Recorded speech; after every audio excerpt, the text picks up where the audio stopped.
Meus queridos irmãos, a paz do Senhor, é uma satisfação enorme estar convosco, onde nós estamos iniciando mais um trimestre da Escola Bíblica Dominical.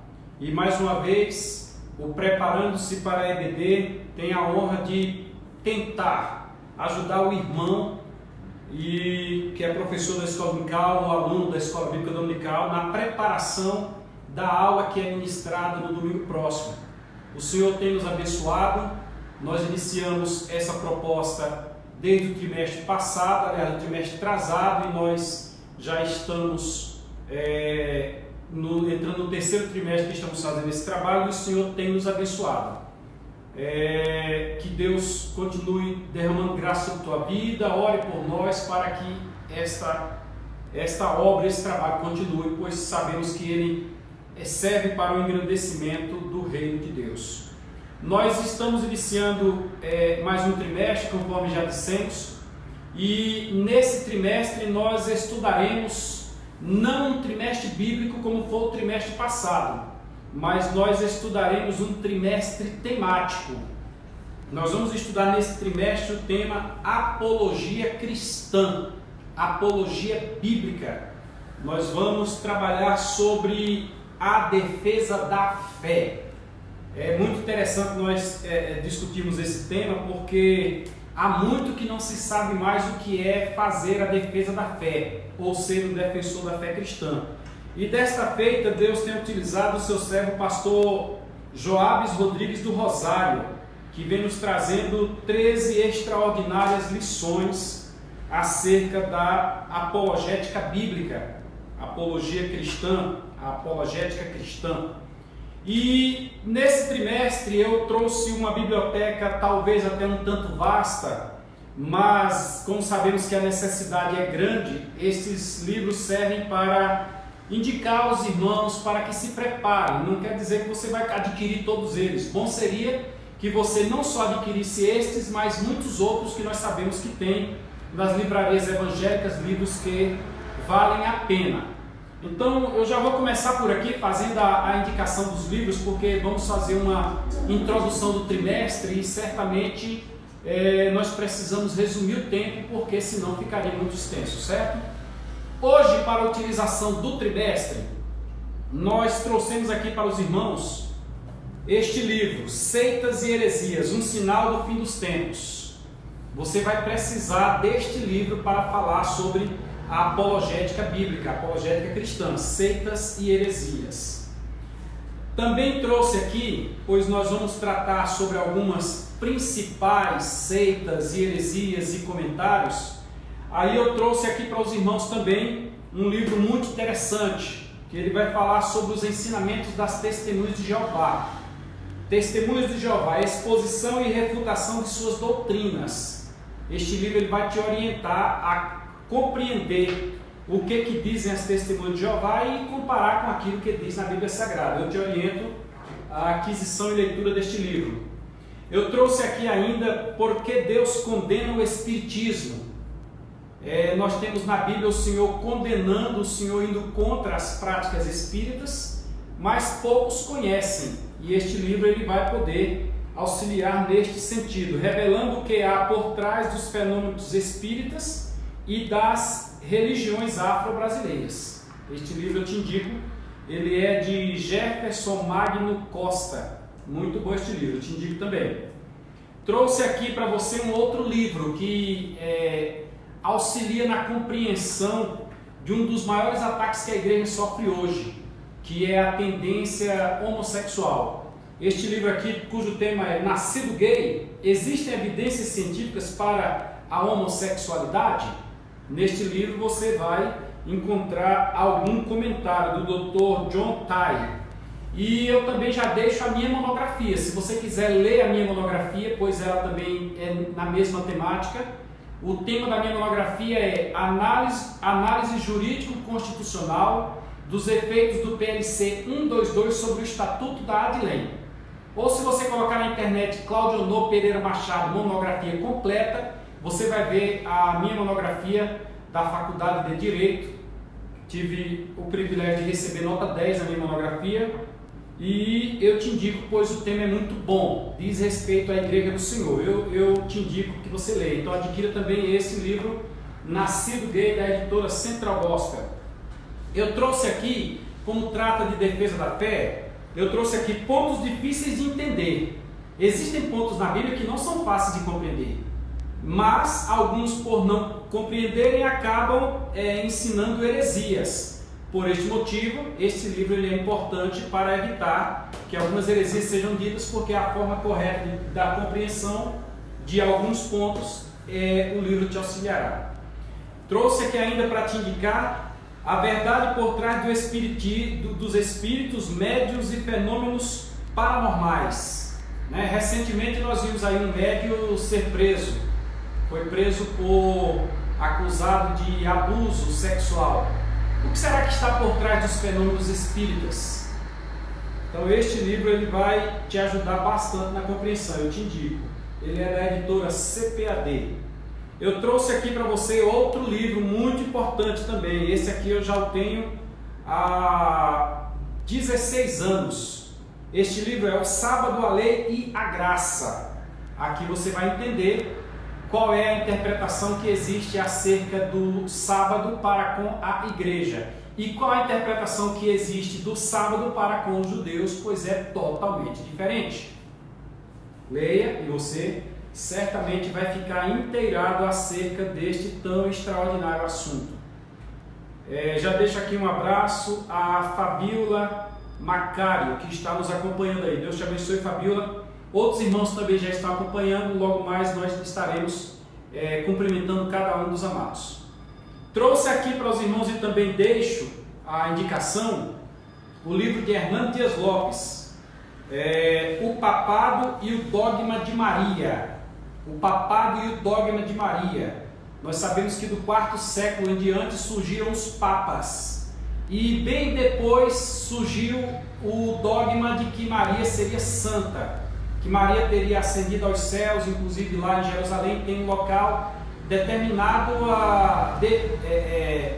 definido ou destinado ao local de onde Maria ascendeu aos céus. Neste livro você haverá de compreender e vai entender também aqui o porquê que houve o Concílio de Trento, quando fizeram uma ação de contra-reforma, a reforma protestante que era realizada por Martinho Lutero.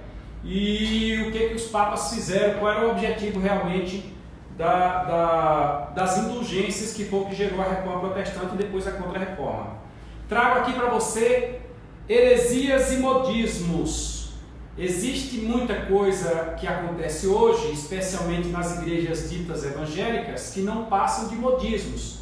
E existem muitas falas ditas que não passam de falácias, são heresias. Não tem comprovação bíblica. E uma vez tendo heresia, tem também o falso profeta, porque o falso profeta é aquele que produz heresia, e heresia é aquilo que está contrário ao que diz a Bíblia Sagrada. O pastor Ezequiel Soares, que faz parte da Assembleia Brasileira de Letras Evangélicas, ele comenta sobre algumas principais religiões, suas heresias e etc. Então, aqui tem uma lista vasta. Aqui vai falar sobre o islamismo, aqui vai falar sobre o mormonismo, vai falar sobre a reencarnação e aí por diante. Você deve adquirir este livro, certo? Trouxe ainda para te indicar outro livro aqui, Manual de Defesa da Fé.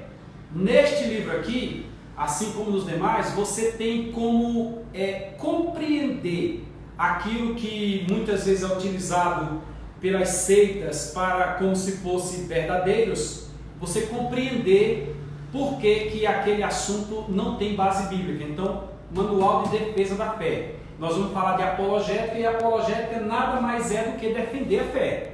Nós vamos comentar sobre isso daqui a pouco.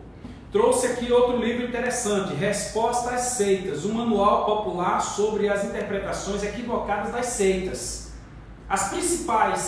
Os principais assuntos que são abordados pelas seitas, por exemplo, o estado intermediário da alma, a comida que pode ou não pode comer, o dia que pode ou não guardar, porque se não fizer perde a salvação, e aí por diante, quem salva, né? Então neste livro aqui você vai ter esta noção. Alguns tiveram seus livros santos entregues por revelação, e neste livro você vai compreender alguma coisa a respeito. Trouxe aqui também um outro livro muito interessante, Desmascarando o Código de Da Vinci. Eu acho que todos vão lembrar que a partir de 2004 houve uma febre muito grande dos livros de Dan Brown. Anjos e Demônios, Fortaleza Digital, O Símbolo Perdido e também o Código de Da Vinci, onde no Código de Da Vinci ele alude que Jesus e Maria Madalena tinham um caso. Inclusive ele fez base de um livro apócrifo chamado Evangelho de Judas, né? Então este livro aqui, ele desmascara o Código de Da Vinci, os detalhes que o Dan Brown coloca ali na sua ficção e que põe em xeque a Bíblia Sagrada. Este livro tem esse condão de desmascarar. Trouxe aqui para vocês Cabeças Feitas, Filosofia Prática para Cristãos. Por quê? Porque dizem que cristãos não devem estudar filosofia, e não é verdade. Ora, os ensinamentos do apóstolo Paulo nas suas cartas estão plenamente embasados na filosofia grega do segundo século a.C., de Sócrates, Platão, Aristóteles. Paulo faz uso dessas filosofias porque essas filosofias levam à razão, levam ao raciocínio, né? Levam à essência do homem, que é o raciocínio. Então aqui você vai compreender a filosofia e em que ponto essa filosofia se adequa ao conhecimento bíblico. Inclusive tem um livro que eu não trouxe, mas eu indico, é o Diálogo de Sócrates e Cristo, ou seja, os temas que eram discutidos por Sócrates e por Cristo, neste livro Diálogo de Sócrates e Cristo, você vê a essência da filosofia aplicada ao caso e a essência do cristianismo aplicada ao caso, e em alguns momentos percebe-se que eles estão de acordo. Não está errado não, o que Sócrates falou foi em alguns momentos o que Jesus falou. Agora, para isso você precisa compreender filosofia, até para não falar alguma coisa errada, como muitos por aí falam, lembrando que Paulo esteve no Areópago de Atenas justamente falando sobre filosofia. Aí eu trouxe aqui uma sequência de 5 livros que são muito interessantes para a defesa da fé, para a apologética, a apologia bíblica. Primeiro, os fatos sobre o aborto. Por que nós não concordamos com o aborto? O que a Bíblia diz a respeito? Você precisa defender a fé cristã? Aqui está um livro que eu te indico.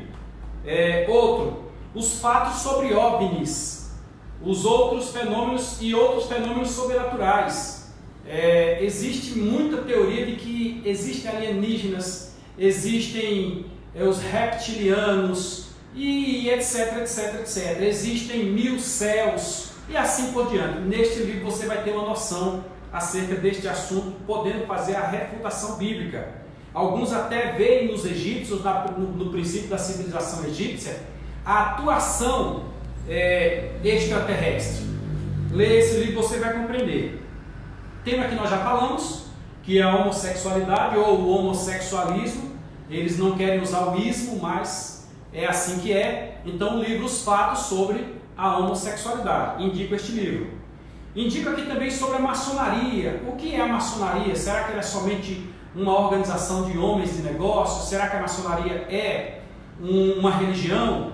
Como se comporta o maçom depois do 18º grau, que é o Cavaleiro de Rosa Cruz? Então este livro ele vai te auxiliar neste sentido, e nós temos outros também que comentam sobre a maçonaria. Oportunamente nós poderemos apresentar. Indico este aqui, que é Fatos sobre o Catolicismo Romano, que é a primeira religião que chegou no Brasil e é uma das religiões mais fortes que existe, exercendo certa influência até mesmo sobre o governo, o catolicismo romano, com amplas prioridades, amplos privilégios. Eu também te indico este livro,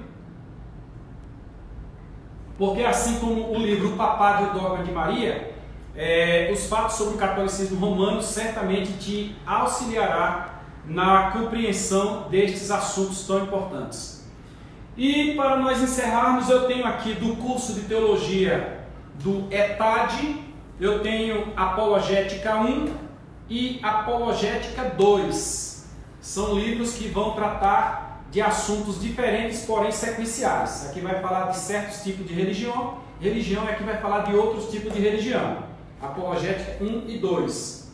E eu tenho aqui o livro Religiões e Seitas, que ele vai abrir um leque das religiões, e aqui é interessante que ele pega o tema, por exemplo, tema vida, tema morte, tema ressurreição, tema estado intermediário, tema céu, tema inferno, tema anjos, tema pecado, tema salvação. Ele vai pegar os temas e vai colocar, por exemplo, num gráfico do lado vertical, ele vai colocar os temas, e no horizontal ele vai colocar as religiões. Aí vai colocar religião tal, e dentro dos quadrinhos ele vai colocando o que cada religião diz acerca de cada tema. Aí você tem condição de ter um mapa geral de como as religiões se comportam referente a certos temas. Aí dá para você mapear. Esta e esta e esta se comportam semelhantes. Por exemplo, eu vou citar aqui 3 exemplos. A Adventista do Sétimo Dia, a Testemunha de Jeová e os Mormons. São religiões do norte da América. A forma de atuação deles e a forma da crença é muito semelhante. Então, neste livro você vai compreender estes detalhes e eu te indico. Este aqui, Evidência Cristã, é a mesma matéria que nós estamos estudando de apologética bíblica ou apologia cristã, tanto faz.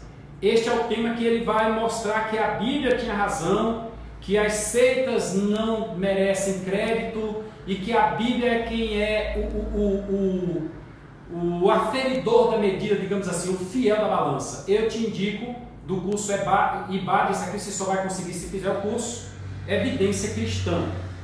E, tratando de Bíblia, nós estamos fazendo uso hoje da Bíblia da editora CPAD, Bíblia de Estudo, Defesa da Fé.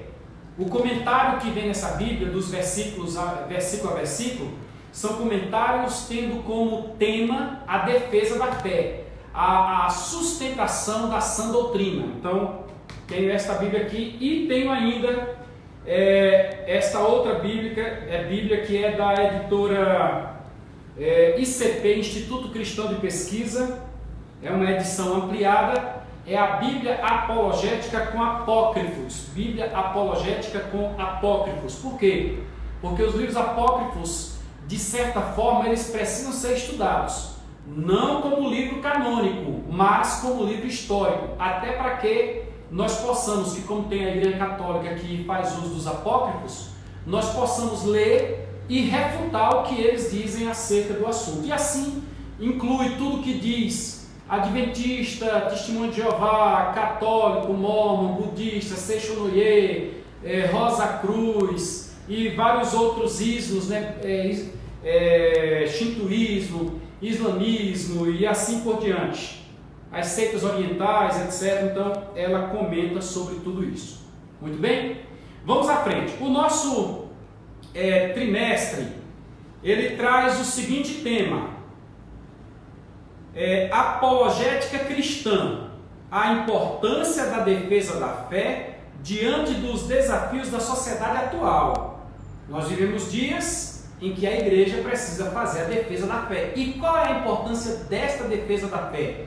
Como fazer esta defesa? Isso porque nós estamos silenciosamente ou totalmente declarados sendo atacados pela mídia. Nós estamos sendo atacados pelas tendências, nós estamos sendo atacados pelas minorias que querem buscar direitos extra aos direitos que já estão estabelecidos no nosso sistema democrático de governo. Então, qual é a importância? Você vai aprender isso. A importância da defesa da fé diante dos desafios da sociedade atual. A primeira lição, ela traz o título Preparados para responder sobre a fé cristã. Todo cristão, segundo nos orientou o apóstolo Paulo, deve estar pronto para responder acerca do que fundamenta a nossa fé. Paulo diz que não devemos entrar em contendas loucas que não trazem edificação. Ou seja, alguém resolve discutir religião com outro alguém. Não há esta orientação bíblica. No entanto, imagine que alguém quer lhe questionar acerca da sua fé, seja com sentidos reais, querendo se converter, querendo aceitar a Jesus como Salvador, ou seja até mesmo para querer rebaixar, querer zombar da fé. E neste sentido você é convidado como disse o apóstolo Paulo na primeira carta a Timóteo, no capítulo de número 3, manejar bem a palavra da verdade. Aí você tem que responder a ele qual é a razão da sua fé. Às vezes, para você responder, você tem que usar política, você tem que usar sociologia, você tem que usar psicologia, você tem que usar filosofia, você tem que usar teologia, entendeu? Você tem que usar a própria Bíblia e assim por diante. A tua vida, você tem que usar tudo isso, mas não deve ficar sem resposta. Não deve entrar em contenda, mas ele tem que receber uma resposta acerca da pergunta que ele faz.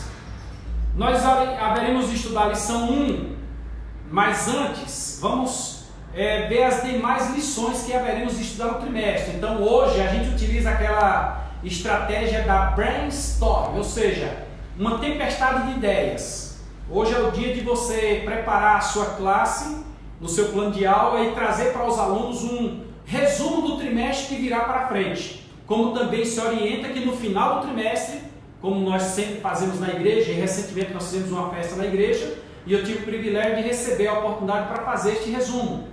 Aí eu fiz o resumo de todas as 13 lições do trimestre. Faça a mesma coisa, para que haja uma repristinação, para que haja uma rememorização daquilo que foi estudado. Então nós faremos daqui a pouco também uma introdução do trimestre. O nosso comentarista, como já disse, é o pastor Joabes Rodrigues do Rosário, bacharel em teologia, licenciatura plena em letras, graduação em análise de desenvolvimento de sistemas, pós-graduado em administração e planejamento para docentes, pós-graduado em gestão escolar, pós-graduação em saúde mental, primeiro secretário da nossa CONEMAD no estado de Tocantins, membro da junta conciliadora da CONEMAD no estado de Tocantins, presidente do Conselho de Educação e Cultura Cristã da CONEMAD Tocantins, escritor, pastor-presidente da Assembleia de Deus, Ministério de Madureira, campo de Araguaçu, Tocantins. Então, um grande homem de Deus, preparado para nos transmitir estes assuntos, e certamente o Espírito Santo honrará o trabalho do seu servo, nos fazendo compreender os assuntos relacionados à apologética bíblica, que é tão necessária para o cristão nos dias de hoje. Temos aí então uma relação de 13 lições. A primeira lição, ela já é essa que nós já anunciamos: preparados para responder sobre a fé cristã. Lição 2: revelação divina e a razão das dádivas de Deus. Existem religiões que são fundadas por revelações. Até que ponto essas ditas revelações elas têm fundamento? E alguns até ensinam na igreja doutrinas com base em revelações. Certo dia alguém me disse que sem doutrina o povo cai, sem profecia o povo cai. E na realidade não é sem profecia. O governo da igreja não é um governo pautado em profecia, deve ser um governo pautado na Bíblia Sagrada. Lição 3: o único Deus transcendente e eterno. Nós vamos estudar aqui sobre o que diz o gnosticismo, que o gnosticismo já vai dizer que Deus não é triuno. Ele vai dizer que ou Deus é um ou Deus é três, como algumas seitas da atualidade ensinam, e nós vamos aprender que Deus é triuno, são três pessoas em uma, e teremos vários exemplos a esse respeito, e que é transcendente e eterno. Ele ultrapassa, ele não tem alguém semelhante a ele, não emana, não tem nada imanente, porque o transcendente é na linha vertical e o imanente é na linha horizontal. Não tem nenhuma emanação de Deus, é transcendência. Deus está acima, nós abaixo, e ponto final. Na lição 4, Deus é o Criador que se relaciona, até porque o deísmo, ele vai dizer que Deus criou o mundo e foi embora. Deus criou o mundo e não teve uma relação com o mundo. Nós vamos observar que Deus se relaciona com o homem. Deus sempre está em contato com a sua natureza. E ele disse que fala de muitos meios aos homens. O profeta Elias, por exemplo, ouviu Deus falar ali dentro de uma caverna. Então Deus fala. Na lição 5, evidências externas da veracidade da Bíblia. Quando diz externa, é extra-bíblico, externa da Bíblia, do lado de fora da Bíblia. Não só no que está escrito aqui, no mundo em volta, no contexto. Evidências de que o que está escrito aqui acontece em volta, então externas da veracidade da Bíblia. Lição 6, evidências internas da autenticidade da Bíblia. Aí nós vamos agora para dentro da Bíblia e vamos mostrar que a Bíblia, ela se correlaciona. Os livros conversam entre si, os livros têm referências entre si, a Bíblia prova que ela própria é inspirada por Deus. Então, se você for comparar a Bíblia com o livro de São Cipriano, a Bíblia. Se você for comparar a Bíblia com o Alcorão, a Bíblia. Se você for comparar a Bíblia com o livro de Mórmon, a Bíblia. Entendeu? Se você for comparar a Bíblia com o livro de... qualquer outro livro que tenha, veio um livro na mente e sumiu aqui, a Bíblia permanece, certo? Lição 7. A Bíblia e a testemunho da ciência. Nós vamos utilizar aqui a Bíblia arqueológica, porque a ciência confirma a Bíblia. Bem pouco tempo atrás, inclusive serviu de fundamento para um dos livros do Dan Brown, me parece que é o livro Anjos e Demônios. Os cientistas colocaram átomos em rota de colisão, em velocidade muito alta, em rota de colisão. E quando esses átomos colidiram e explodiram, eles descobriram a chamada partícula de Deus, que seria a partícula original. E é interessante que na partícula de Deus, eles dizem que a primeira coisa que existiu no mundo foi a luz. É interessante isso aí porque eles fizeram uma pesquisa, fizeram uma experiência. Mas se você abrir a Bíblia Sagrada, você vai ver na Bíblia Sagrada que está escrito: e disse Deus, haja luz, e houve luz. Gênesis capítulo 1. Eu acho que o versículo 3, versículo 4, por aí. Haja luz e houve luz. Então, a ciência confirma a Bíblia, é o testemunho da Bíblia, né? Evidência da realidade histórica de Jesus Cristo, da evidência histórica de Jesus Cristo. Para muitos, Jesus é um mito, é uma ficção. Inclusive na faculdade, quando nós estudamos o mito, a teoria do mito, o professor fez questão de levar o Jesus e a religiosidade para este campo, o campo da mitologia. E nós vamos ver que não, Jesus não é um mito, Jesus, ele existiu, Jesus existe porque ele vive eternamente. E neste sentido aí, a história tem evidências a seu respeito. Vamos estudar isso. Lição de número 9. A singularidade de Jesus Cristo. Aí nós já vamos entrar numa outra matéria chamada de Cristologia. Nós vamos fazer uma apologia da doutrina de Cristo. Sua promessa, sua concepção, seu nascimento, sua infância, sua apresentação, seu bar mitzvah, sua apresentação, seu bar mitzvah, seu batismo, seu ministério, sua morte, sua ressurreição, sua ascensão aos céus, a sua vinda. Nós vamos estudar isso naquela lição. Na lição de número 10, Bíblia, infalível revelação de Deus. Nós vamos ter a Bíblia como a infalível revelação e a revelação progressiva. Nós vamos entender que quem estava em Gênesis não tinha a revelação de quem está em Apocalipse, e muito menos o que nós temos hoje. Então a revelação da Bíblia ela é progressiva, ela parte de um contexto conhecido para os cidadãos daquela época, para o povo daquela época, e ela evolui para a compreensão que se tem hoje acerca de Deus. O que Deus se revela através da natureza e através das evidências que estão na própria Bíblia Sagrada. Na lição de número 11, nós vamos falar da ressurreição de Cristo, porque a nossa fé está fundada na ressurreição de Jesus. Ora, se ele não ressuscitou, logo é vã a nossa crença. A nossa esperança é vã. Nós não haveremos de ressuscitar. Agora, se ele ressuscitou, a nossa esperança é firme e nós juntamente com eles ressuscitaremos. Então, na lição 11, discutiremos este assunto, já chegando ao final do trimestre, né? Na lição 12, o testemunho dos evangelhos sobre a existência de Jesus.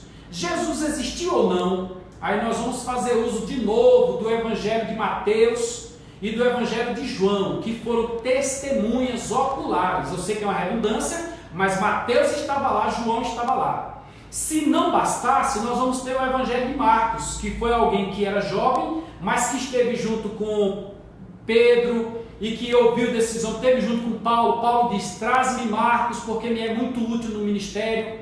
Então ele ouviu de Pedro, ele ouviu de Paulo.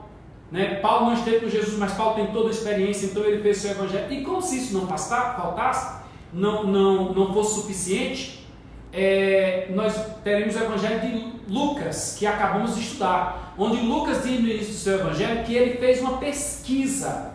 Ele pesquisou, ele foi a campo, ele perguntou, e aí no final ele concluiu o seu evangelho, e nós vamos ver acerca de Jesus na lição de número 12. E na lição 13, a relevância da experiência cristã, onde nós vamos mostrar para cada irmão que você, meu querido irmão, precisa ter essas experiências com Cristo. Você precisa ter a experiência para que você possa contar a experiência e sustentar a sua fé com base também na experiência que você tem.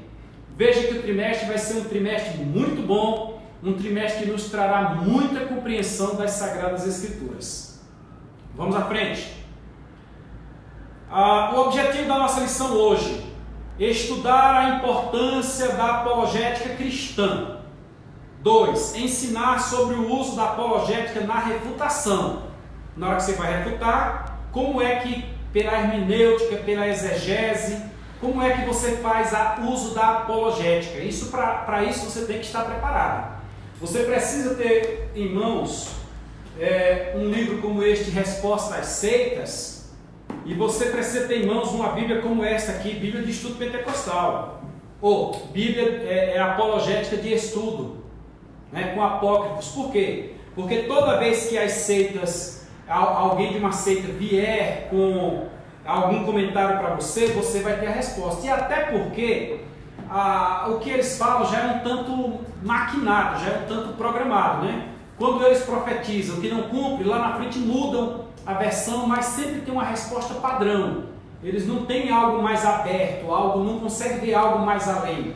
Recentemente eu fui mostrar para alguém o que Deus fez no sábado. Se você como cristão não sabe, eu vou lhe dizer, Deus fez alguma coisa no sábado. E a pessoa, mesmo lendo na Bíblia, a mente fechou, e você precisa entender como funciona a apologética neste fim. Também, como objetivo, mostrar o uso da apologética na defesa. Não o ataque. Paulo não manda atacar, Paulo manda defender. Paulo não manda ir atrás, Paulo manda se defender caso alguém venha exigir de você a razão da tua fé.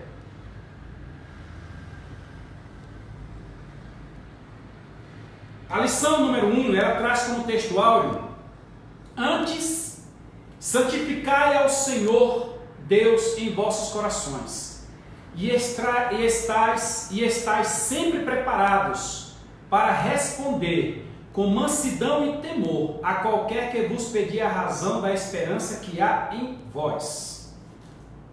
Estava na primeira carta de Pedro, capítulo 3, versículo 15. Verdade aplicada. O discípulo de Cristo precisa buscar continuamente estar preparado para responder aos questionamentos acerca da fé e da esperança professadas. Às vezes você está na faculdade, alguém quer uma resposta sua, você tem que dar. Às vezes está no trabalho, às vezes está no banco, às vezes está viajando. Você precisa, como cristão, demonstrar para aquele que lhe questiona que você sabe o motivo pelo qual você é cristão. E da mesma forma ele vai passar a entender que ele também poderá ser cristão, assim como você o é. Vamos à frente. O nosso texto de referência está no livro de Atos dos Apóstolos, no capítulo 17, 4 versículos 16, 17, 18 e 19. Vamos lá. Atos 17, versículo de número 16. E quando Paulo os esperava em Atenas, aqui nós estamos me parece que é a terceira viagem missionária do apóstolo Paulo, o seu espírito se comovia em si mesmo, vendo a cidade tão entregue à idolatria, de sorte que disputava na sinagoga com os judeus e religiosos, e todos os dias na praça com os que se apresentavam. E alguns dos filósofos epicureus e estoicos contendiam com ele. E uns diziam: que quer dizer este paroleiro? E outros: parece que é um pregador de deuses estranhos, porque lhes anunciava a Jesus e a ressurreição. E tomando-o, o levaram ao Areópago, dizendo: poderemos nós saber que nova doutrina é essa que nos falas? Então esta é a base que nós temos, que nós vamos usar para que discutamos o assunto deste domingo. Todas as semanas nós oramos por um fim. E nesta semana nós estamos orando por aqueles que ensinam e lideram nas escolas cristãs. Então, que Deus abençoe os professores de escola dominical, de criança, de jovens, adolescentes, senhores e senhoras, de idosos. Que Deus abençoe a superintendência da escola dominical, que Deus abençoe os presbíteros. E escrevendo a Timóteo, Paulo disse que aqueles que atuam no ensino da palavra devem ser tidos com duplicada honra.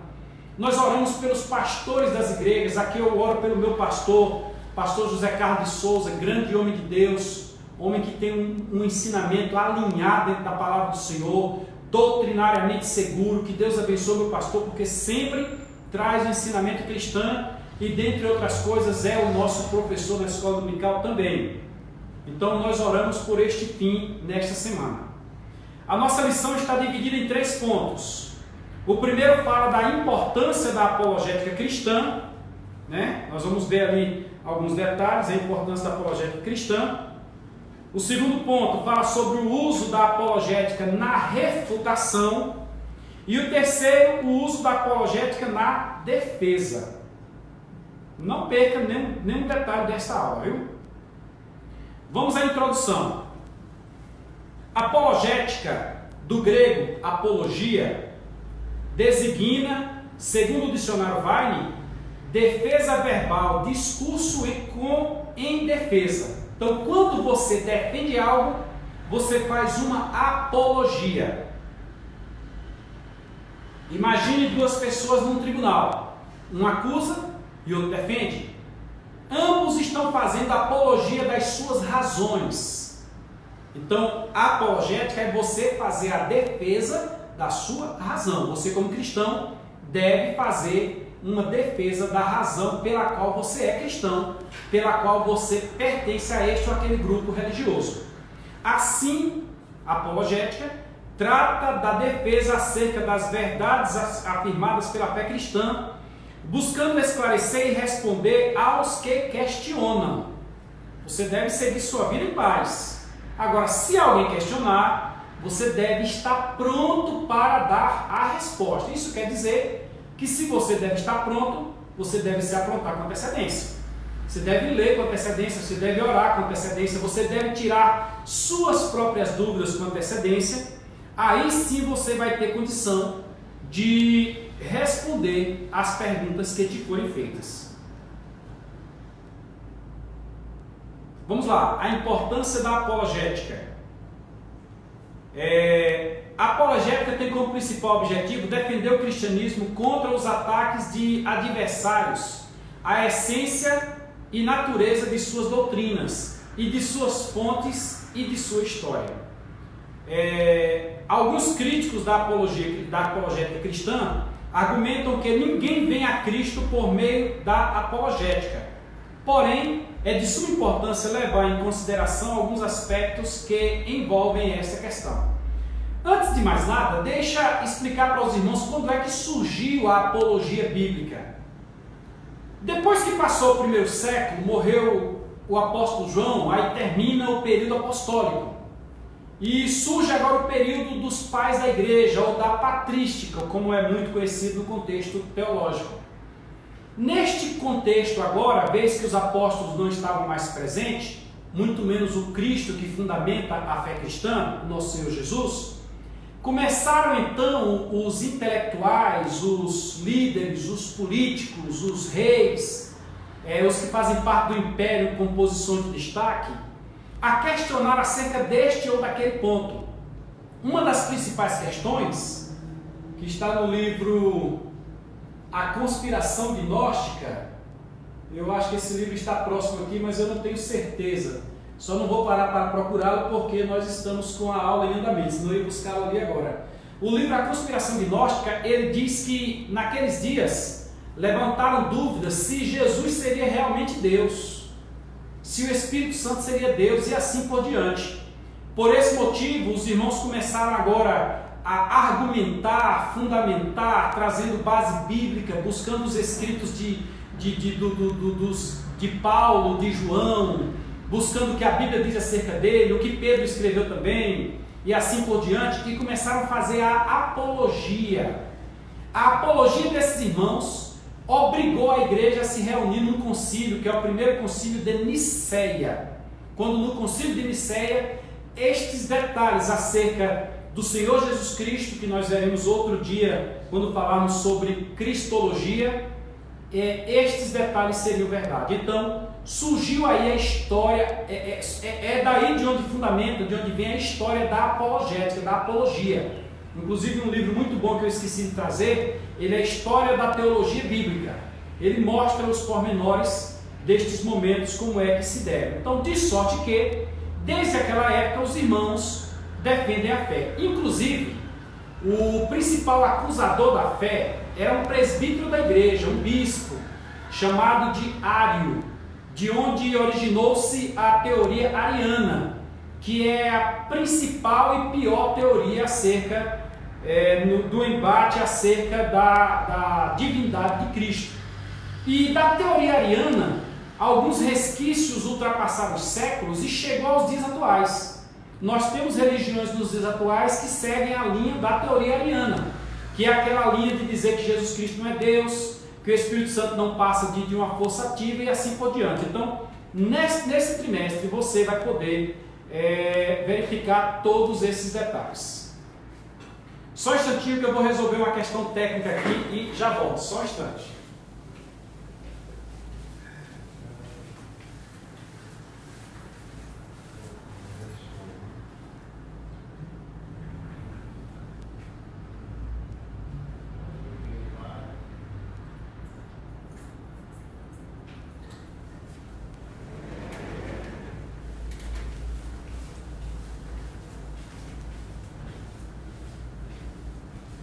Desculpa o atrapalho, foi necessário, mas nós já estamos de volta. Então, onde é que nós paramos? Isso. No item 1.1 nós temos coração e mente comprometidos com a fé. O que é interessante é que não é somente o crer que fundamenta aquilo que nós temos como regra de fé e prática, que é a Bíblia Sagrada. Nós não só cremos, como nós também temos a razão a respeito. Se você cristão crê, mas você cristão não tem razão, a sua mente não está moldada pela razão, você não vai conseguir responder com qualidade acerca das perguntas que lhes são feitas. Então, tanto a mente quanto a razão devem estar juntas no que diz respeito ao fundamento da fé que você tem. Antes, santificai ao Senhor Deus em vossos corações, e estais sempre preparados para responder, com mansidão e temor, a qualquer que vos pedir a razão da esperança que há em vós. O apóstolo Paulo escrevendo, ele diz que nós devemos transformar pela renovação do nosso entendimento, para que experimentemos qual seja a boa, perfeita e agradável vontade de Deus. Para que a boa, perfeita e agradável vontade de Deus esteja diante de nós, a nossa mente tem que estar sã. Olha que interessante. O coração e mente comprometido com a fé é o mesmo que está comprometido e perseverante nas doutrinas bíblicas. Então nós precisamos crer e praticar. Coração e mente comprometidos. O texto da primeira carta de Pedro, que já lemos, diz: estais sempre preparados para responder com mansidão e temor a qualquer que vos pedir a razão da esperança que há em vós. Então, já pensou, alguém chega para nós e faz-nos uma pergunta acerca de Deus e nós não sabemos responder? Então, este trimestre tem a intenção de te levar a buscar estas respostas, pois você cristão, eu cristão, precisamos ter essas respostas. Paulo, escrevendo a Timóteo, diz: tem cuidado de ti mesmo e da doutrina, persevera nestas coisas, porque fazendo isto te salvarás tanto a ti mesmo como aos que te ouvem. Primeira carta, capítulo 4, versículo 16. Você cristão não deve ser um cristão de enfeite, você deve ser um cristão de convicção. O fortalecimento da fé. Nas escolas seculares, nas universidades e no trabalho, os cristãos são acaroados todos os dias com argumentos seculares. Então, a todo instante alguém coloca uma dúvida, alguém pega uma falha de alguém: ah, mas se for para ser igual fulano, mas acontece que é só para dinheiro e tal, etc. E quando vem as questões de razão mesmo, os cristãos são tidos como os de menos razão que existem. Muita gente desconhece que os melhores cargos que existem públicos são cargos exercidos por cristãos, porque são pessoas que focam. Já desde a época, a época medieval, que já se discute o porquê que os cristãos são diferentes. Tanto é que já existe um livro muito indicado na faculdade, que é A Ética Protestante e o Espírito do Capitalismo. Perceberam que os cristãos crescem mais que os outros, porque trabalham mais, não perdem noite de sono, então tem disposição para trabalhar, não gastam muito porque não vão em festa, então o dinheiro que ganha prospera. É a mesma coisa hoje. Então as escolas nos bombardeiam, mas nós devemos fazer o inverso, devemos ter a resposta. Na intenção, nos bombardeiam, na intenção clara de minar a fé. E daí está a importância da apologética, a importância de nós termos conhecimento, né? Apologética e evangelização. Quando pessoas utilizam conhecimentos seculares para confrontar a fé cristã, as pessoas vêm confrontar a fé cristã com conhecimentos seculares, nós temos conhecimentos seculares que estão rendidos à Bíblia Sagrada, pois nenhum conhecimento até hoje ultrapassou o que está na Bíblia Sagrada, e com este sentido nós poderemos reverter a situação. Quando pessoas fazem questionamentos sobre a veracidade dos fatos históricos relatados na Bíblia, ou acerca do aspecto da pluralidade das religiões no mundo, considerando o cristianismo apenas mais uma vertente religiosa como tantas outras, você precisa ter argumentos. Precisa saber em que se funda o cristianismo, em que se fundam as outras religiões. Tem religião que funda-se em pessoas que morreram. Outros criaram até a ideia de que foi para o céu. Não é o nosso caso. No nosso caso, o Senhor Jesus disse com antecedência que morreria, ele se entregaria, que ressuscitaria e que iria para o céu. E assim como ele disse, aconteceu. Então, o cristianismo ele é diferente, ele é fundado no Deus verdadeiro, né? Nestes casos, será de grande utilidade a apologética cristã, com suas informações seguras e consistentes, visando preparar a pessoa para apresentar-lhe o plano divino da salvação. Plano divino da salvação. Olha que coisa interessante. Deixa eu pegar um material que está aqui do lado, só um instante. O plano divino da salvação. Aqui está o plano divino através dos séculos, que é a linha teológica que nós utilizamos para demonstrar como a Bíblia fala da salvação desde o eterno passado, no Gênesis, até o eterno porvir, no Apocalipse. Você, cristão, precisa dominar este assunto. Este assunto aqui, eu te digo seguramente, ele é mais importante do que alguns assuntos, do que qualquer assunto de faculdade, pronto. Porque aqui mostra a eternidade. Depois que tudo passar, isso aqui ainda permanece. Porque a linha que está delineada aqui, que está desenhada, que o Senhor estabeleceu, ela vai se cumprir. Então é importante para você, cristão, conhecer a escatologia bíblica, que é o plano divino. Vamos à frente. Paulo fez em seu sermão menção de um altar feito pelos atenienses e citou um dos seus poetas. Quando o apóstolo Paulo viu um altar e lá estava escrito, lá no Areópago de Atenas, ao Deus desconhecido, Paulo utilizou aquele slogan para fazer referência ao Deus verdadeiro. O Deus desconhecido é o Deus que criou os céus e a terra. é o Deus que fez a luz, é o Deus que fez o homem, é o Deus que, enquanto a ciência explica o para quê, ele explica o porquê. Então, é muito profundo, você precisa utilizar o conhecimento que tem de forma a reverter a situação, direcionando para aquilo que a Bíblia Sagrada registra. Isto é uma apologia. Inclusive tem uma técnica do filósofo Sócrates chamada de maiêutica. É a técnica que a maioria das religiões utilizam quando vem na sua porta. Sabe, você está em casa e bate na porta lá? Aí você sai lá, estão de 2 em 2. A técnica chama maiêutica. É aquela técnica da pergunta. Ele pergunta e você responde. Quando você responde, ele outra pergunta. É muito mais fácil perguntar do que responder. Sócrates, nos seus dias, diz a história da filosofia clássica que sua mãe era uma parteira. E maiêutica é o ato de botar para fora.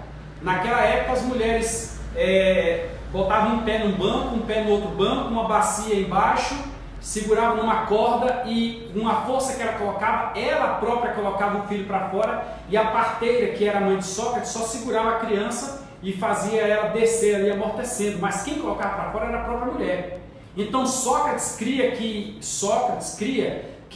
a verdade de cada homem está dentro de si, a resposta está dentro de si. Às vezes ele pergunta, mas é uma pergunta retórica, porque ele sabe a resposta. Então algumas seitas, quando vêm às nossas casas, eles fazem pergunta para nos desestruturar. Se você quiser reverter, você quiser ficar numa situação mais confortável, em vez de fazer a pergunta, reverta, responda a pergunta com outra pergunta e veja se ele tem conhecimento para responder. Aí você vai perceber que você puxou ele para o seu campo de atuação, e aí agora ele vai ficar em dificuldade, porque não terá sustentabilidade. Uma vez eu estava em casa e alguém, por volta das 18 horas, chegou lá querendo conversar comigo. Aí eu estava com pressa, mas educado como sou, eu atendi a pessoa, as pessoas, né? Era uma dupla. Aí me perguntaram sobre muita coisa e a pergunta foi por que este mundo é injusto. A pergunta já tem a resposta. Por que o mundo é injusto? Aí, como eu vi que a pergunta ela era capciosa, eu tinha acabado de ler este livro, Desmascarando o Código da Vinci. Aí eu chamei ele e disse: olha, eu achei interessante, eu queria saber qual é a explicação, a visão que vocês têm para o livro que é feito por Dan Brown, chamado Código da Vinci. Aí eles pararam: hã? Quem é Dan Brown? Não entendi. Eu digo: não, vem cá, senta aqui. Aí eles sentaram, eu peguei a minha Bíblia apologética, eu tenho uma Bíblia igual a deles, que é uma versão nova, uma versão de Novo Mundo, né? Aí sentei junto com eles e aí fui fazendo perguntas, daqui a pouco eles ficaram sem chão. Por quê? Porque estuda aquela linha, passam para os seus aprendizes, os recém-iniciados, aquela linha, quando na realidade existe um leque muito maior. Nós cristãos, nas escolas bíblicas dominical, e se você não vai na escola dominical você perde, nós cristãos estudamos muita coisa. Agora mesmo, veja a quantidade de livros que eu indiquei hoje, que eu vou fazer referência nas aulas futuras da escola dominical. Essa é a primeira aula. Então você tem que ser aluno da escola dominical e tem que aprender também estas técnicas, para que você possa usar a apologética e a refutação. Segundo ponto, uso da apologética na refutação. Encontramos na palavra de Deus exemplos de verdades que são reveladas e ensinadas, mas também refutação de crenças e práticas contrárias à revelação divina. Infelizmente, a tendência de querer dizer que o negócio é conforme a sua própria vontade é grande.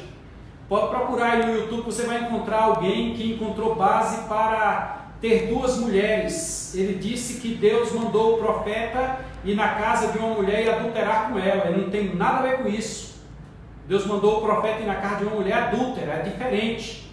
Inclusive, o camarada fundamenta que é por isso que ele e etc. Então, estes ensinamentos são ensinamentos pessoais, são falsas doutrinas de falsos mestres. Falsas doutrinas são heresias. Se não tem base bíblica, é uma heresia e pode levar ao inferno. Quando o camarada morrer, depois que ele passar pelo julgamento, ele pode ser lançado no inferno. Então, é bom tomar cuidado, certo?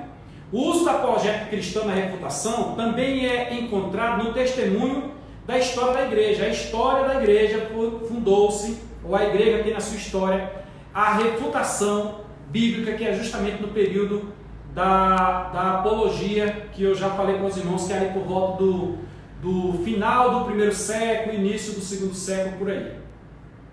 Um abraço ao Joel Sodré, Deus te abençoe, Joel Sodré. Um abraço a Edmário Santana, Deus te abençoe, a paz do Senhor, e vários outros irmãos que estão nos acompanhando aí também. Vamos seguir nossa história aqui. Como a igreja pôde combater o neopentecostalismo, pode combater o neopentecostalismo nos primeiros séculos de sua existência?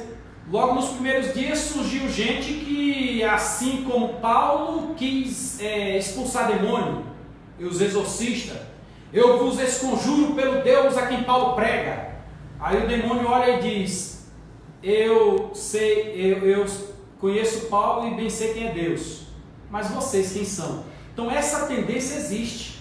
Alguém viu os apóstolos orando e pessoas sendo batizadas com o Espírito Santo e disse: quanto é que vocês querem para que eu também possa fazer a mesma coisa, que hoje é tido como prática de simonia, que foi Simão Mágico, e assim por diante. Então nos dias atuais existe também muita gente, aí já vou entrar para o lado do neopentecostalismo, que usam da religião e do nome pentecostal, né, para ter multidões, porque com as multidões tem oferta e assim por diante. Vende-se água benta, vende-se água do Rio Jordão, flor não sei de onde, está quase igual a Igreja Católica na Idade Média. Tem um livro cujo tema é Lições da História que Não Podemos Esquecer. Ele diz que na época da Idade Média venderam tantos pedaços da cruz que se juntasse dava para fazer uma arca de Noé. Nos dias atuais tem coisa semelhante. Recentemente alguém foi a Israel, pegou petróleo, pegou um óleo ungido lá em Israel, o óleo já é ungido, e pegou pedra preciosa, pegou ouro e fez uma lama lá e veio para o Brasil e fez o corredor dos 70 ou dos 50, não me interessa, mas fez o corredor. E as pessoas entravam para ser tocadas por aqueles homens e sair de lá abençoada. Aí dava uma ofertazinha mínima de 10, 20, 30 mil reais. Isso me perdoe, né? Quem garantiu a vitória da igreja em meio às ferozes perseguições do Império Romano? Aí nós teremos que estudar aqui as catacumbas de Roma, nós teremos que estudar a Inquisição dos instrumentos de tortura da Idade Média, nós temos que estudar a própria Idade Média e assim por diante. Passar talvez até pelo antissemitismo, quando nós chegamos aqui no Holocausto. Então você precisa entender que a igreja vem sofrendo por isso há muitos anos. E como é que a igreja refutou? Com a palavra, com conhecimento, com sabedoria. Vamos à frente. Foram os apologistas que se utilizaram de fortes e seguros argumentos baseados nas Escrituras. Então, se você não conhece a Bíblia, você é fraco. Você precisa conhecer a Bíblia. Assistir vídeo do YouTube é fácil, difícil é ler e conhecer a Bíblia. Tentar reproduzir o que alguém falou é fácil, difícil é você entender o porquê de falar. Você deve fazer isso, né? Refutar os falsos mestres. O apóstolo Paulo, escrevendo a Tito, destaca o aspecto de pôr em boa ordem a igreja local em Creta. Paulo viu que alguma coisa estava acontecendo, levou Tito até Creta e disse: olha, Tito, aqui em Creta é uma ilha com muitas igrejas. Tito foi para lá como bispo, que é um líder de vários presbíteros. Ele era presbítero também, mas o fato de ser líder de outros presbíteros o tornou bispo. Por isso que nós chamamos alguns de bispos. Já tem gente aí querendo ser apóstolo, profeta, daqui a pouco tem semideus, mas não precisa disso não. Inclusive o título não vale nada. Se você ler Efésios capítulo 4, versículo 11, diz assim: a uns Deus deu, foi Ele mesmo quem deu, apóstolo, profeta, evangelista, pastores e doutores. Não adianta querer ser. Se você for lá para Hebreus, está escrito que ninguém toma essa honra para si, se do Senhor não for dada, como aconteceu com Arão. Então, vamos encerrar por aqui, mas entenda que ser bispo já é uma honra muito grande, já é uma honra extraordinária. E Tito foi colocado como bispo para pôr em ordem, para orientar os irmãos doutrinariamente, para orientar os irmãos nos costumes, certo? Então, muito importante o que aconteceu ali na ilha de Creta, quando Paulo colocou Tito lá. Já mandei um abraço para o irmão Edmário. Para tanto, lá em Creta, uma das ações seria nomear presbíteros, relacionando as qualidades necessárias dele, entre as quais são as qualidades do presbítero que haveria de ficar diante da igreja, que seja poderoso, tanto para admoestar com a sã doutrina, como para convencer os contradizentes. Admoestar é aquilo que muita gente hoje chama de... eu esqueci a palavrinha. É que muita gente utiliza errada, é animar. Admoestar é cobrar, né? Mas tudo bem, vamos na frente, depois eu lembro e eu volto a falar. Exortar. Exortar não é o cobrar que muita gente fala, gente. Exortar é animar, é dar ânimo. Agora aquela cobrança é admoestar. Então aprenda aí, por favor. Item 2.2, a reputação e os últimos dias. A palavra de Deus revela que os últimos dias da igreja na terra seriam caracterizados também pelo surgimento de falsos profetas, por espíritos enganadores e doutrina de demônio, por falsos mestres e heresias. É justamente o que acontece. Muita gente quer ser profeta, ninguém quer pagar o preço. Inclusive nas pregações, eu sou profeta de Deus. Nos últimos séculos aí já marcaram a volta de Jesus várias vezes. Jesus não voltou. Já marcaram anos, Jesus não aconteceu. Então isso é um falso profeta, porque a Bíblia diz que quando um profeta profetizar, aguarde o cumprimento. Se cumprir, o profeta é de Deus. Se não se cumprir, o profeta não é de Deus. E aquele que não é profeta de Deus está registrado na Bíblia Sagrada, que vão comparecer diante do Senhor lá naquele dia do julgamento e vão dizer: mas Senhor, em teu nome eu não profetizei, em teu nome eu não expulsei demônios. E o Senhor vai dizer: afaste-se de mim, eu não te conheço, porque é muito fácil falar em nome de Jesus. Se nele não tiver autorizado, é mentira, quiçá blasfêmia. Então surgirão nos últimos dias muitos profetas, espíritos enganadores. Tem gente que está sendo levada na igreja por movimentos, não vem para ouvir o ensinamento da palavra de Deus. E se chegar alguém dizendo que está fazendo milagre, fogo pelas mãos, etc., o camarada corre em cima. Está errado, você tem que ouvir a palavra de Deus todo dia. Você tem que estar na igreja nos cultos de doutrina sempre, nas escolas bíblicas dominicais. E no dia que tiver esses movimentos, você olhar com uma certa reserva. Se for de Deus, ele vai se confirmar. Se não for de Deus, você não deve dar valor àquilo ali não. Porque o que vem à frente é a palavra de Deus. Os sinais vêm atrás. Não é o sinal na frente e a palavra de Deus atrás, é o inverso. Doutrinas de demônios. O que tem de gente por aí criando doutrina que está contrária à Bíblia Sagrada? Recentemente eu cheguei numa loja de um irmão para comprar um livro e chegou um pessoal: irmão, tem aquele óleo? O irmão tem. Hoje eu quero daquele azulzinho e tal. Aí eu disse: vocês usam esse óleo para quê? Eu pensei que era para qualquer outra coisa. Porque para ungir, na igreja, os nossos presbíteros e pastores e evangelistas e ministros de forma geral, tem um vidrinho desse tamanho cada um. Aquilo ali dá para passar mais de ano. Porque a unção, ela é um símbolo, ela é um pouquinho só. Não tem toda aquela... Eu uma vez fui para uma festa e cheguei lá, vi derramar óleo na cabeça de um rapaz, uma moça estava, uma senhora lá toda arrumada, cabelo muito bonito, e quando derramou o óleo, fez aquele negócio, eu olhei assim, me deu uma dó, e o irmão parece estar de paletózinho novo, foi consagrado, foi um negócio assim, estranho. Aí naquele momento eu disse: vocês usam para quê? Aí o irmão disse bem assim: meu irmão, isso aqui a gente enterra. Hoje mesmo nós vamos desenterrar um que está há 7 meses enterrado. Aí nós vamos tirar um e colocar o outro. E este que vem, que estava enterrado, quando chega lá, que toca na pessoa o poder do Espírito Santo. Ou seja, quem manifesta o Espírito Santo não é Deus, não é o próprio Espírito Santo. É o óleo que faz tocar na pessoa, o Espírito Santo vem. Não é assim, meu irmão. A Bíblia não dá base a isso, não. Isto é doutrina de demônio. Vá na igreja e tente ter estudo bíblico para você ver. Agora procura o reteté. Tem que ter calma, meu irmão. Viu? E neste contexto surgem os falsos mestres, as faltas e as heresias. Que alguém vai dizer: mas foi fulano quem falou. Eu digo: tenha santa paciência, né? De vez em quando vem um pregador aí, prega um negócio, é obrigado a gente ficar depois tampando os buracos que os pregadores deixam por aí. Refutação e os últimos dias. É preciso, pois, como igreja, estarmos firmados e convictos quanto ao conteúdo da fé bíblica. E buscarmos a indispensável ação do Espírito Santo no discernimento e na capacitação. Você precisa ler a Bíblia, você precisa orar, você precisa ter conhecimento intelectual e você precisa ter discernimento de espírito.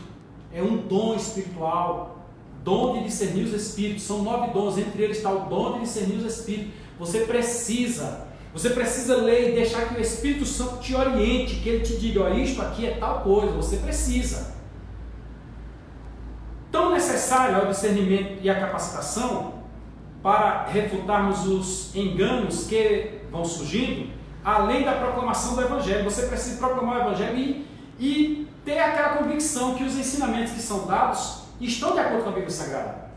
Quem é que não corre esse risco de vir alguém que você nunca viu, e esse alguém ouviu de alguém, e de repente ele vem transmitir uma mensagem, aquela mensagem não tem base bíblica, e depois como é que fica?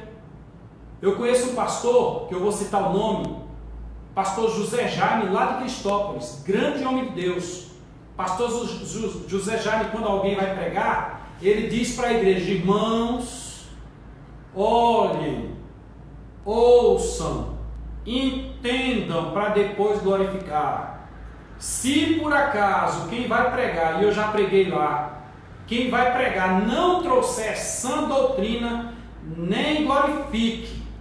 Eu acho isso extraordinário, porque a igreja cresce sadia. Aí você encontra alguém que está no oba-oba, aí você pergunta bem assim, e aí irmão, como é que foi o culto? Foi poder.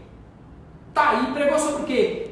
Eu não sei sobre o que pregou não, mas foi poder. Não é assim que fundamenta, irmão, porque naquele contexto ali, enquanto você não está entendendo, aquela mensagem está vindo distorcida e alguém que nunca ouviu aquele respeito poderá ouvir o negócio e entender de forma totalmente errada. E é muito complicado você tentar desfazer um ensinamento mal dado na igreja. É muito complicado. Por isso que deve-se ter cuidado sobre quem coloca-se sobre os púlpitos. Paulo escreveu que até sobre a cabeça não deve colocar a mão precipitadamente, ou seja, não deve consagrar de qualquer forma, tem que ter cuidado. Vai entregar o microfone, tem que ter cuidado, porque na hora que entrega o microfone, é como se o pastor estivesse dizendo, eu concordo com tudo que ele vai dizer. E eu já vi muita heresia, viu meu irmão? Determinado dia alguém veio visitar a igreja, num outro local, não onde eu estou congregando, e de repente pregou para que saísse ouro, e um pastor amigo chegou para mim e disse, tu acha que isso aqui é ouro? Eu olhei para ele assim, com uma certa ira, eu digo, moço, pelo amor de Deus, você conhece a sã doutrina, buscando ouro, pelo amor de Deus, e aquele negócio do dente de ouro, e vamos parar, vamos para frente. Então, esteja preparado para responder com mansidão, tá? Em outras versões encontramos, além de mansidão e temor, educação e respeito, ou humildade e respeito, na King James ou na nova tradução da linguagem de hoje, tá? Responder com calma, ouvir. Eu tenho um amigo aqui, não vou citar o nome, que ele sempre faz questionamentos bíblicos, sempre, ele sempre faz questionamento acerca de... Eu conheço há uns 5 anos e de 2 anos para cá as perguntas, nós estamos convivendo bem mais próximo e quase todo dia ele tem uma pergunta. Eu simplesmente ouço e respondo, tem hora que eu solto algumas gargalhadas junto com ele e etc. Mas você deve sempre responder com educação, com lisura, com tranquilidade.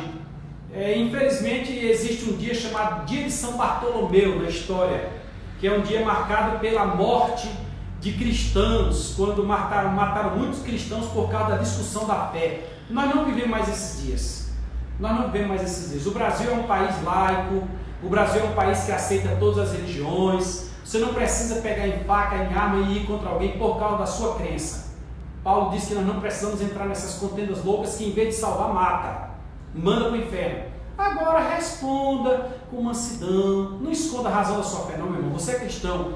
Porque no dia que Jesus vier arrebatar a igreja, se você for o 007, eu te digo com absoluta certeza, ele não vai te encontrar para te arrebatar também. E olha que ele é onisciente. Mas ele não vai te arrebatar, porque você está escondido. Pense nisso. 2.3, mansidão e temor. O que é a mansidão e o temor? Portanto, não se trata apenas de defender o Evangelho e refutar um erro, mas fazê-lo sem arrogância ou altivez, em oração e buscando ser conduzido pelo Espírito. Você precisa ser cristão autêntico, precisa conhecer a Bíblia Sagrada, precisa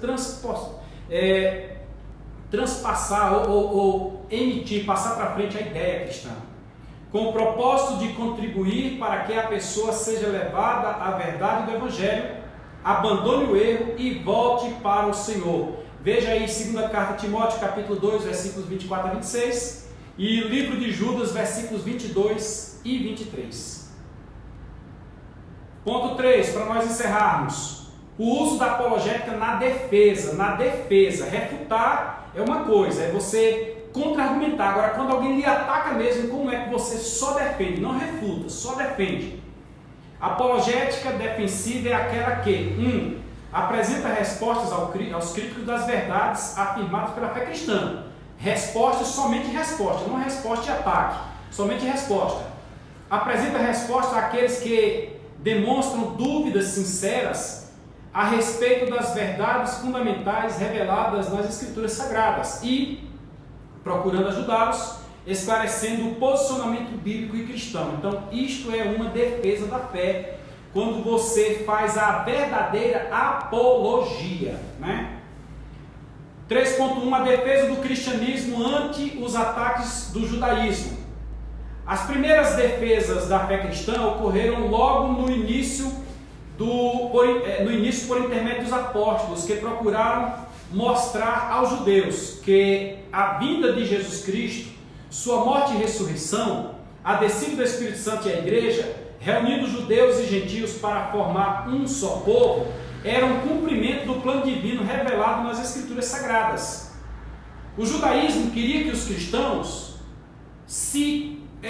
fossem cristãos, mas como uma subordinação, uma seita saída de dentro do próprio judaísmo. O cristianismo, ele não é judaísmo. O cristianismo está fundado em Cristo e o judaísmo não crê em Jesus. Tem alguns vídeos na internet aí de alguns rabinos judeus que eles malham Jesus, eles falam muito mal dele, o Yeshua. Que Jesus para nós, mas o nome dele é Yeshua, né? Yeshua ben Yosef, Jesus filho de José, ou Yeshua Hamashia, como nós costumamos dizer. De sorte que o cristianismo, logo nos primeiros dias, combateu os judaizantes. Paulo, por exemplo, foi nas sinagogas deles disputar com eles, conforme nós já lemos. E todos os sábados Paulo ia de sinagoga em sinagoga. Determinado dia quiseram até matá-lo e ele teve que sair escondido, rápido, para não morrer. Isto é fazer a defesa da fé. Como ele disse, muitas vezes teve em risco de vida, em naufrágio, pelos da própria família e assim por diante. 3.2, a defesa do cristianismo ante o paganismo. O outro foi ante o judaísmo, agora ante o paganismo. Outro grande desafio enfrentado pelos cristãos vinha dos pagãos, que opostamente aos judeus, não faziam objeção ao cristianismo, desde que ele reconhecesse as demais religiões como verdadeiras. Os pagãos, para eles tanto fazia.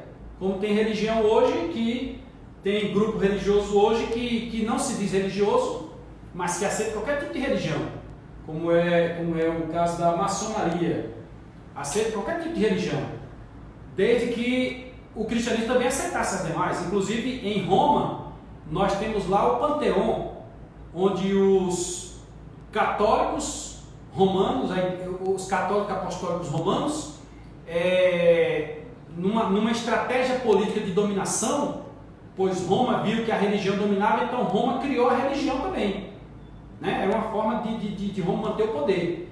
E na religião de Roma aceitava todos os credos. Por isso que hoje você vai na igreja católica, você tem todos os santos e vários dias são considerados dias santos também. Recentemente comemoraram aí Cosme e Damião e aí por diante, né? Desta sorte, eles queriam que os cristãos aceitassem todas as religiões.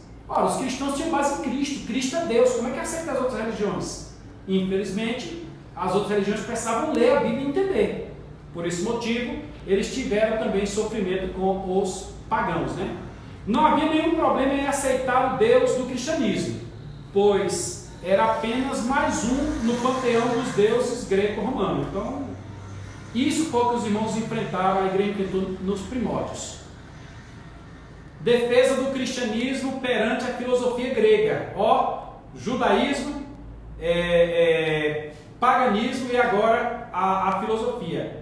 As boas novas do Evangelho chegaram também nos primeiros anos do cristianismo em Alexandria, um dos principais centros acadêmicos da antiguidade. Em Alexandria iniciou um debate sobre o que seria superior, a fé cristã ou a filosofia grega. Inclusive, volto a falar do livro que eu te indico, o diálogo entre Sócrates e Cristo. Nele você vai compreender o que a filosofia diz sobre esse ponto, o que o cristianismo diz sobre o mesmo ponto, à luz de Cristo. Então, a igreja passou a ter a filosofia como algo negativo. Inclusive, na Idade Média, proibiram que tivesse conhecimento filosófico. Os livros de Aristóteles, por exemplo, foram todos surrupiados. Foi depois da Reforma Protestante que esses livros começaram a ser divulgados e hoje, quem estuda a nível superior, estuda sobre a filosofia. Inclusive, eu acredito que o ensino médio já deveria dar grandes e profundas lições de filosofia. Pelo menos na minha época, dava somente algumas pinceladas. Você só estudar algo mais profundo quando você entra no ensino superior. Talvez eu esteja falando alguma besteira, mas estou falando da experiência própria, né?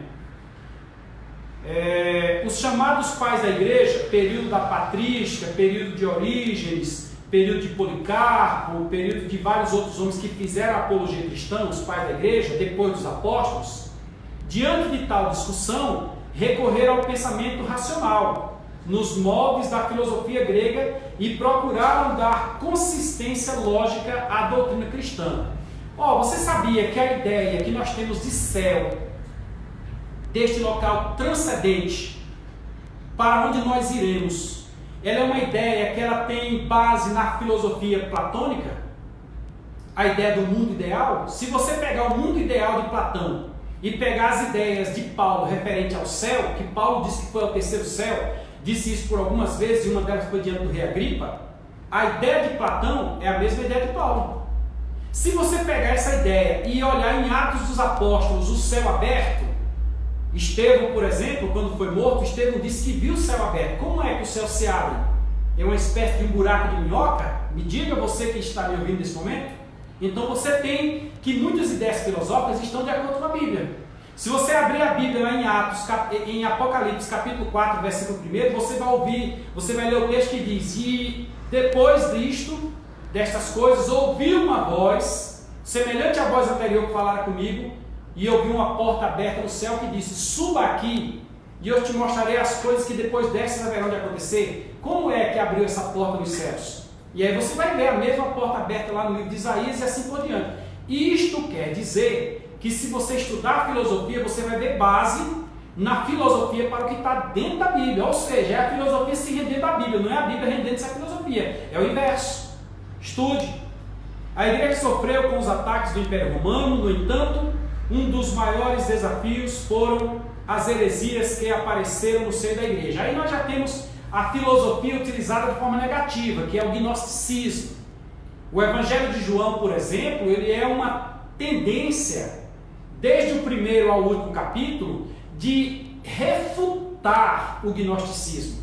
João começa no capítulo 1 dizendo quem é Jesus, no capítulo 2, no capítulo 3, no capítulo 4. Ele é o Filho do Homem, Ele é o ganhador de almas, Ele é aquele que restaura, Ele é o que ressuscita, e assim por diante. Ele é o bom pastor. É assim que João coloca, é uma refutação. O apóstolo Paulo escreveu também a carta aos Gálatas, a carta aos Colossenses, melhor dizendo, justamente rebatendo a filosofia que existia naqueles dias, mostrando quem Jesus Cristo é. Certo? Então, os irmãos a filosofia atrapalhou, mas hoje nós compreendemos que a leitura, a compreensão fidedigna da filosofia, ela leva você a compreender a Bíblia. Tanto que, quando eu fiz o meu curso de teologia, eu estudei pelo IGAN. Instituto Gamaliel de Ensino Teológico e Filosófico. IGAN, Instituto Gamaliel de Ensino Teológico e Filosófico. Por quê? Porque a filosofia não está dissociada da Bíblia. Aliás, tudo que nós fazemos tem filosofia pelo meio. Então, você é convidado. A igreja primitiva combateu o gnosticismo no período dos apóstolos Paulo e João e depois combateu também no período dos pais da igreja, porque gnosticismo vem de gnose, e gnose é razão, e tudo aquilo que não fosse abarcado pela razão eles não aceitavam. Por exemplo, Jesus ser Deus. Eles aceitavam que Jesus fosse semideus, como Hércules. Mulher, filho de uma mulher e de Deus, então um semideus, meio homem, meio Deus. E não, Jesus Cristo é plenamente homem, era plenamente homem e plenamente Deus. Só depois que ele foi glorificado, que Jesus Cristo é Deus pleno. Ele disse, eu ainda não fui glorificado, então não me toque. Você precisa estudar isso aí. E a nossa conclusão, né, porque muitos outros assuntos discorrerão no trimestre, e eu creio que nós já tomamos tempo demais, você já consegue fazer uma boa análise do conteúdo bíblico para a aula do próximo domingo. Diz assim a conclusão: o ser humano deve estar envolvido por completo na conversão, mente, emoções e vontade. É de Jesus a ordem: amarás o Senhor amarás o Senhor de todo o teu coração, faltou de todo o teu coração, de toda a tua alma e de todo o teu pensamento ou entendimento. Paulo diz que é incumbido da defesa do Evangelho. Ele diz que tinha que fazer a defesa, nós também o temos. Tudo isso implica em uma mensagem de boas novas, claramente assimilada, a qual pode ser racionalmente compreendida e defendida. Eu não estou dizendo, e o comentarista, o reverendo pastor Joab Rodrigues do Rosário também não está dizendo que você deve sair nas ruas chamando pessoas para a discussão bíblica, mostrando que você tem conhecimento. Não, mas a ordem é: esteja pronto para responder qual é a razão da tua fé. Que Deus te abençoe e que esta videoaula com esses livros que nós indicamos, se você começou a assistir o vídeo agora, volte no início, você vai ver quais livros nós indicamos, sirvam para te ajudar na compreensão do assunto para a Escola Bíblica Dominical do próximo domingo. E se você é aluno, ouça e questione o seu professor, porque certamente o fim é haver uma interação de todos. Deus te abençoe, a paz do Senhor e até a próxima aula.